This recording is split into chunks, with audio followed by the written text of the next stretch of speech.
Kila baada ya masaa matano kwa kapteni rais wa nchi ya Burkina Faso Ibrahim Traore, basi ni lazima aweze kufanyiwa check-up, na yote yameweza kujitokeza mara baada ya kuonekana kwa sasa hivi kumekuwa na changamoto inayomkumba wakati mgumu kwa watu wanaotaka kumngoa na kutaka kumuondoa ndani ya nchi ya Burkina Faso. Kwa hiyo usalama wake na ulinzi ni lazima uweze kuwa kutosha na uweze kuimarika, na hata jeshi la polisi pamoja pia na watu ambao wameonekana kabisa kuhakikisha kabisa kwamba wananchi wanaendelea kumpa sapoti na kuonyesha upendo kwa rais wa Burkina Faso, ni kuhakikisha kabisa kwamba yeyote atakayeweza kuonekana ana mpango kazi, ama kama kutakuwa na mpango kazi unaotengenezwa katika ngazi za chini kwa rais Ibrahim Traore, basi mtu huyo aweze kutoa taarifa. Na ni swala ambalo tayari ameshaweza kuzungumza katika vyombo vya habari kwamba endapo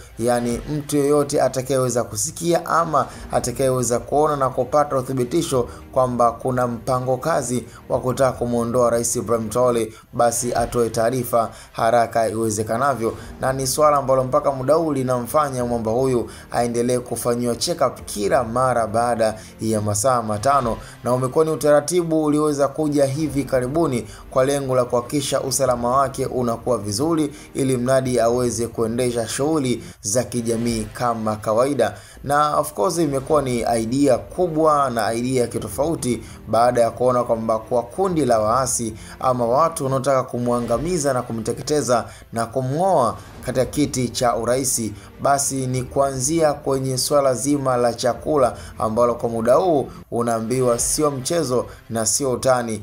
Wanahakikisha kabisa kwamba chakula kina ubora, hakina changamoto yoyote, na kama kutakuwa na dalili ya sumu, manake vipimo vyote kwa sasa hivi kwa rais Ibrahim Traore ni lazima vizingatiwe, na unaambiwa vinazingatiwa asilimia kubwa, mara baada ya changamoto ambazo ziliweza kujitokeza kwa rais Ibrahim Traore. Kwa hiyo sasa hivi hawataki kufanya makosa. Kuanzia jeshi la polisi linajiimarisha na linaendelea kuhakikisha kabisa ulinzi unakuwa ni wa kutosha kwa rais Ibrahim Traore, na hata kwenye sekta zingine ambazo mpaka muda huu pia kwenye sekta ya afya, manake wameweza kujiimarisha na kuhakikisha kwamba huyu hapatwi na changamoto yoyote kwenye swala zima la chakula. Kwa hiyo kabla chakula hajaweza kula, basi ni lazima chakula kiweza kupitia kwa daktari na kifanyiwe kipimo cha hali ya juu, ili mradi kiweze kujulikana, je, chakula hicho ni salama ama sio salama. Kwa hiyo ni swala ambalo linaendelea sasa hivi ndani